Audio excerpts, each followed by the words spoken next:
what I can look back at for this season is it was one heck of a regular season. Competing for Pete, they sure did that.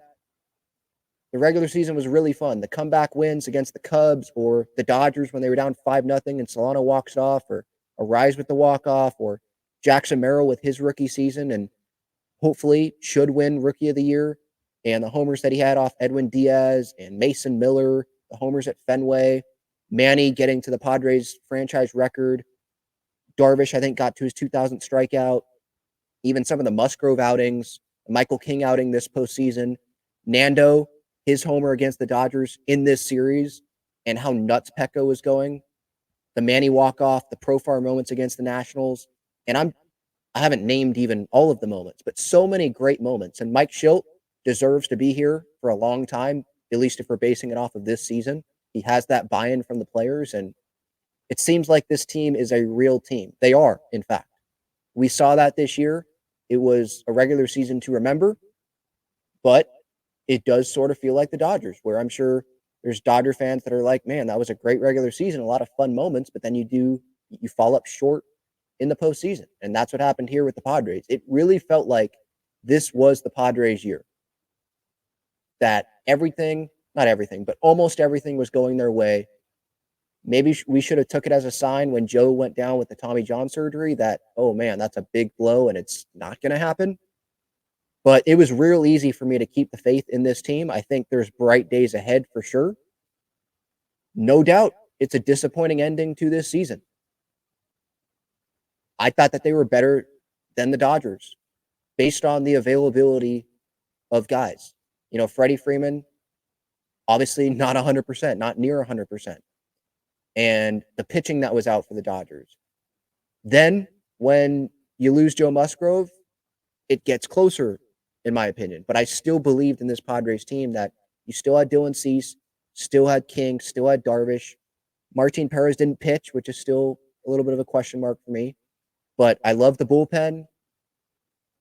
Just the offense went quiet. So really, to sum it up in one sentence, if I can, or two sentences, exciting, amazing regular season,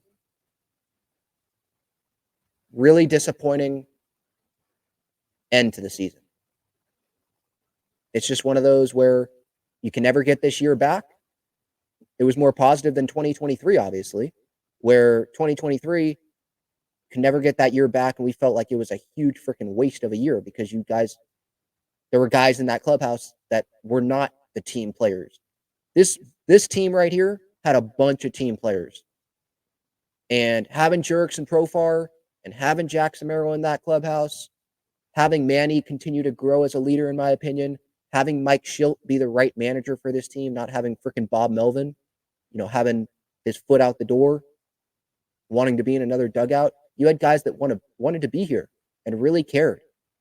And so that's part of why I felt like, man, okay, this is the year. And then 24 innings of no runs. It's hard to explain. I can say that, yeah, the Dodgers, they had some nasty pitching. Yamamoto, was better, obviously, than his first outing against the Padres in this postseason.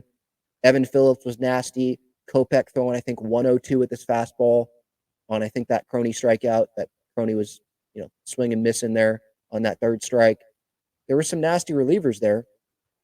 But this Padres team still has a lot of talent on the offense. They minimize Shohei Ohtani. For all the talk about Shohei Ohtani, the Padres did a pretty dang good job at limiting him, right? What was his one moment? It was in game one. And then after that, what did he do? So if you want to take a positive, it's that. But is Tanner Scott going to be a Padre this coming next season? He did a lot of that damage control, right, against Shohei. It would have been nice if Mookie wouldn't have heated up, obviously. Like, that was a factor.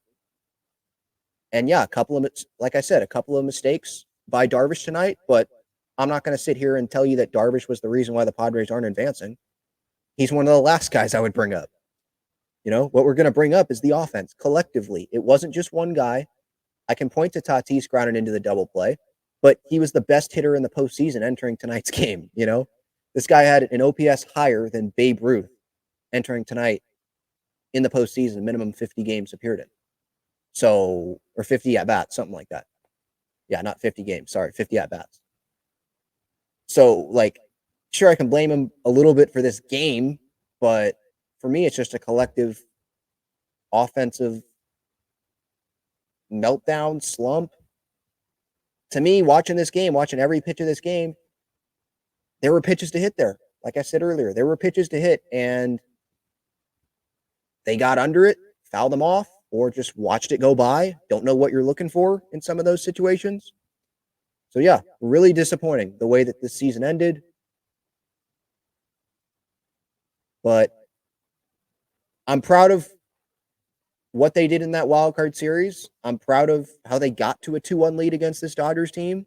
I'm proud of what they did, obviously, in the regular season. I think AJ Preller should win Executive of the Year or be one of the finalists for sure for Executive of the Year with the payroll and how it had to be lowered, and you had to trade Juan Soto, and Hader's gone, Lugo's gone, Waka's gone, Martinez is gone. A lot of key guys, and you bring in Profar for $1 million, and look what happens there. Jeremiah Estrada, Donovan Solano, David Peralta hits over 300 while Tatis is out, dealing with Bogarts being out, and Musgrove obviously at the end here. And Manny wasn't 100%, but then he turns it on. The Higgy edition, obviously, the Michael King edition, the Dylan Cease edition, the Luis Ariz edition. So many key additions that helped this Padres team get to over 90 wins this season. And they were one game away from the second NLCS in 3 years. So you can look at it that way and be like, that's an accomplishment. But overall, yeah, it's a really disappointing end to this season. Postseason wise, yeah, it's a failure.